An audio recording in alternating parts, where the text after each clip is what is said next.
Hey guys, kararating ko lang ng bahay. Galing akong 10-kilometer run. Mayroong kababalagang nangyari. Wait.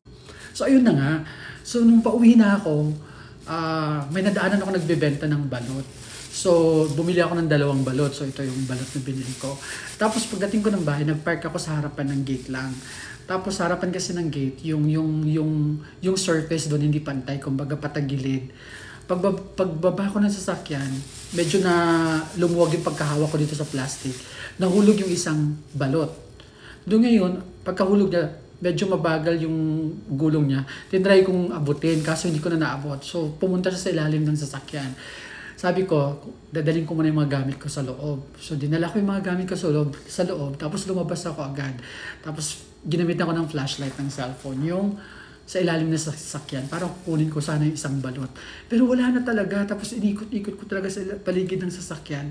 Wala na yung isang balot, kaya nagtataka ako anong nangyari, kababalaghang nangyari dito.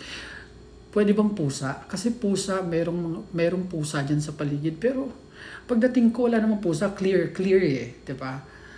Pero kung may pusa man, kaya ba to? Hindi ko alam kung bakit nawala yung isang balot.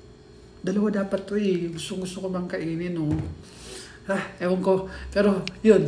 Hindi ko alam. Pero, yun na nga. Bye!